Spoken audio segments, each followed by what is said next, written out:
So ito yung viral na video sa Facebook, no.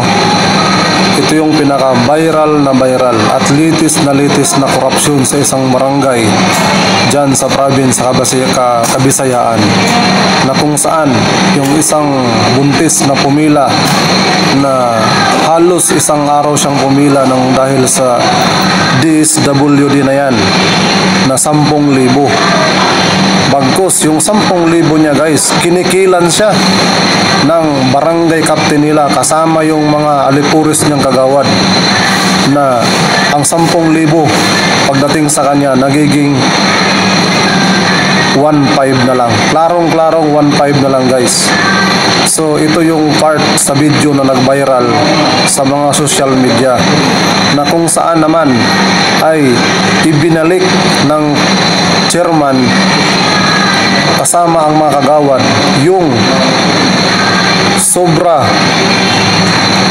doon sa kinuha nilang pera. Ibinalik, guys, dahil sa sobrang kumbaga natakot o nahiya na yung kupal na kagawad dyan at saka yung kupal na chairman. Yan, ibinalik nila. So meaning to say, dahil 1,500 ang ibinalik nila ay ay 8,500, diba? 8,500 yung binalik nila.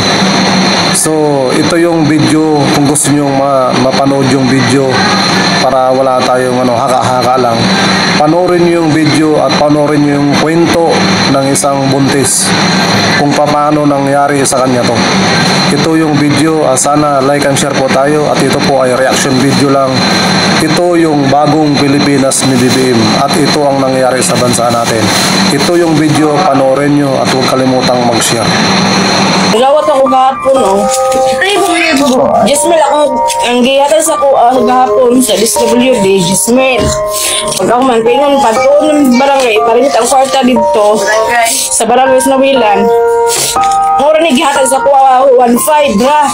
Rawat, Jismel, akong gawat gahapon buo. Sakit kayo, grabe ka. Sakit kayo, grabe yung bukila dito. Sa balong ibuntis pa dyan ko. Nahulog kong bana. Naingon kay Basido. Pakuan ni. Mali may tabo sa mo, May kan anak. Kay dagko daw ang mga kalaban. Stress na kayo ko. Ma'am, ailan pa dala kayo, ma'am, kay magalana kraba ka, mapiktuan ninyo ang bata. Relax lang, ayaw lang kay kagool. Wala na ang taon, Milo lang. Silang tinta ang bana o Milo. Ma'am, unsa oras gibili ni Kapitan ang kwarta?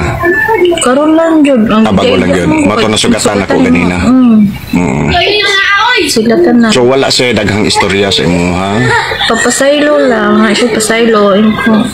Magpasaylo naman ko. Pero dili naman yun na makuha up. Kaya na viral naman akap. Siya, sige lang, day. Basta makapangay ko pasaylo sa imo. Mali bang pagdod ako. Galing wala naman na video ba. Kaya handok yung video kung pag-umangkod. Okay, so unsay ka sabutan ani? Unsay istorya, ma'am? Kinsa pigalista sa imo, ha? Ito, ilista niyo kung dito sa barangay. Yeah. Ako daw kung valid ID ng Xerox valid ID. Ipa-comply sa imo, ha? Kay makadawat ka og ayuda nga 10,000. Pero doon na ba'y kondisyon nga bahinon ang kwarta? Pero unsay kasabutan unta ato primero? Moro man to lang ikuan sa kuha. Giingon sa kuha. Nga bahinon. Moro to yung giingon. Pero wala siya mag-ingon kung pila ang para sa imo, lugar sa imo, ha? Wala ka kayo siya kumaan.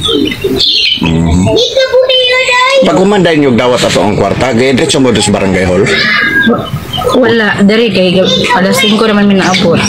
So kano sa gahapon lang nato mo sa barangay hall? Gahapon sa buntag kay nanawag man daw. Balipila mo kabok diri sa barangay nga nakadawat og ayuda sa imong nibaluan? 20 kapin man daw. 20 kapin. So tag 10,000. Okay.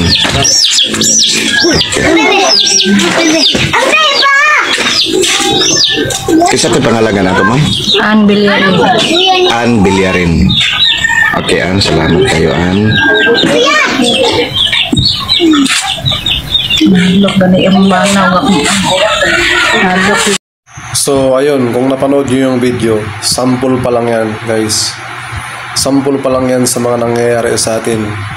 Tingin ko ito na yung bagong Pilipinas na sinasabi ng ating Pangulo. Puro korupsyon, puro pangnanakaw, at puro panglalamang sa kapwa. Ayan, so kung bago ka pa lang sa aking YouTube channel, huwag pong kalimutan na mag-subscribe po para tuloy-tuloy po tayo sa ating reaction video. Ayan, so Kapitan, baka naman guys, magbago ka na. Hindi lahat ng tao nabubuhay lang sa pera. Ayan. Kap, magbago ka, Kap. Isipin mo yung mga tao na nasa kapaligiran mo na naniwala at umaasa sa tulong mo. Okay, hanggang dito na lang. Salamat. Reaction video lang po. Thank you sa video. Thank you.